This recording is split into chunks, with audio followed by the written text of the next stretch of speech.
The third episode of HBO's The Last of Us contains the first biggest diversion from the 2013 game. And that is not at all a bad thing. Aside from being a beautiful episode of television, Episode 3 really pays tribute to two characters that weren't able to be fully explored in the context of the video game. This episode delivers on exactly what I wanted from a TV adaptation of the game: backstory and added richness to characters we only briefly met before.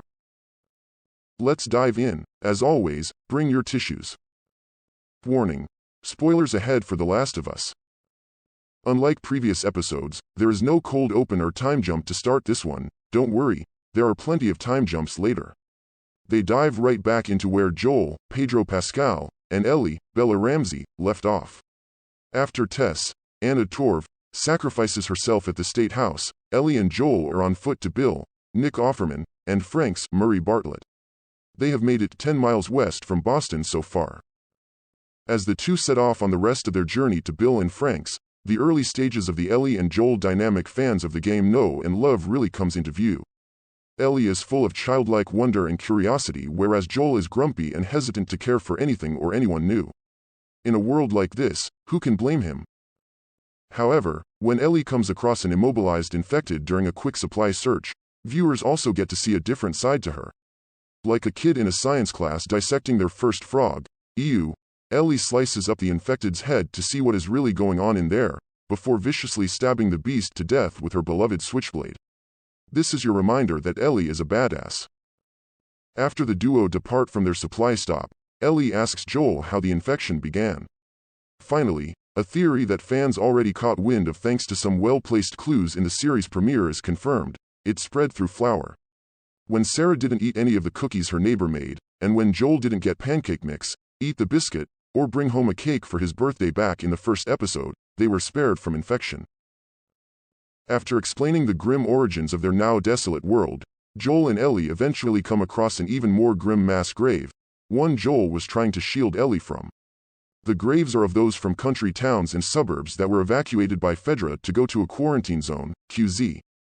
However, little did these people know that if there wasn't enough room in the QZ, the bodies were mass executed. Just another example of how the cruelty of humans far outweighs the dangers of the infection. It is here that the episode's true story begins, and that means a little time jump. The show cuts back to September 30th, 2003, just 4 days after Outbreak Day, in the suburbs of Boston.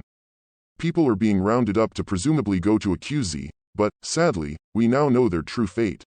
Survivalist Bill is watching all this go down CCTVs in his basement, while he waits for Fedra to leave. Bill is no amateur survivalist either. He has a gun and ammo stockpile that would make Rambo jealous, an impressive talent for setting up traps, and a sophisticated fencing system, and the green thumb of a seasoned gardener. Honestly, he is living his best life in post-outbreak America. However, his world changes 4 years later, when a man named Frank Bartlett falls into one of his traps. Literally. Bill, at first skeptical and hesitant to let anyone into his world, eventually relents and invites Frank in for dinner in the cleanup. Bill has running water, so this is like a Four Seasons hotel basically. Bill's walls are still coming down as the two share a meal together.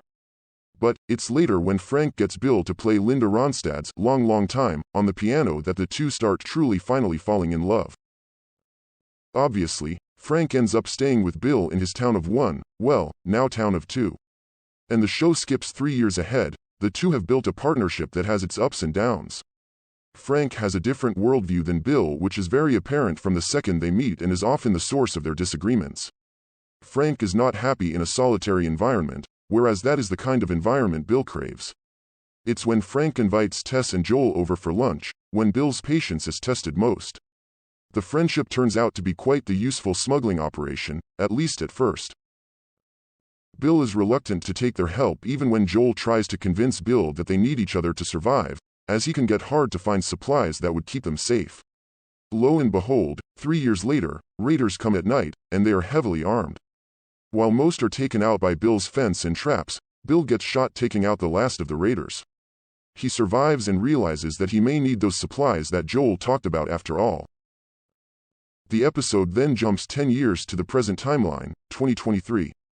Frank is ailing and in a wheelchair, and Bill, who has also aged quite a bit, is still his doting partner. In a world where you don't often get a choice on how or when you die, Frank decides to take his death into his own hands.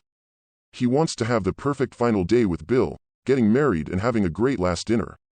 Then he wants Bill to crush up a bunch of pills and put them in his wine, so he can die in his sleep.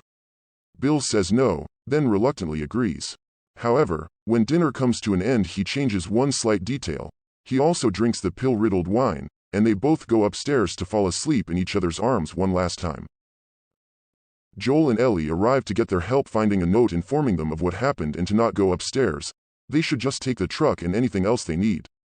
So, the two take off in Bill's truck to go find Tommy, Gabriel Luna, in Wyoming, since Tommy is an ex-Firefly and he can probably point Joel in the right direction of where to bring Ellie. Or so he hopes. One of the greatest strengths of The Last of Us, both the show thus far and the game, are the very human stories told between all the killing of infected and battles with humans. Bill and Frank never got to have their story told in the game, however. While Bill has a pretty big role in his chapter of the game, Bill's Town, Frank is only mentioned in passing. Bill is much more hardened and nihilistic when you meet him in the game. He memorably says that caring about people in this world, that sort of shit's good for one thing, getting you killed. And yes, he was talking about the partner he had at one time, Frank. It's actually not until you are about to leave the chapter that you find out about Frank's fate. In the last house you enter, you find Frank hanging from the ceiling with a bunch of bite marks. Bill cuts him down, and shortly after, Joel finds a not-so-nice note left by Frank for Bill. In a game full of dark and depressing moments, this moment sticks out as especially grim. That is why I love what Mazin and Druckmann did for Bill and Frank's story with this episode. They gave them more substance, meaning, and, hell, a beautiful, enviable love story in the middle of a forsaken world. This is the kind of deep-side character work I wanted out of a Last of Us show. Offerman and Bartlett are astonishing in this episode. It's no surprise, given both actors' impressive body of work, but they truly bring these characters to life with such humanity and grace. For a second, you forget you were watching a show about a worldwide fungal pandemic that turns humans into bloodthirsty monsters. Bill's Town is one of my favorite chapters in The Last of Us. I love walking through the deserted shops, watching Ellie be a hilarious but obnoxious little teen to Bill and running through an abandoned school gymnasium trying to kill a terrifying bloater. However, I wasn't the least bit sad that none of that happened in the show's adaptation of this particular chapter, because we all got this gorgeous and heartfelt human story instead.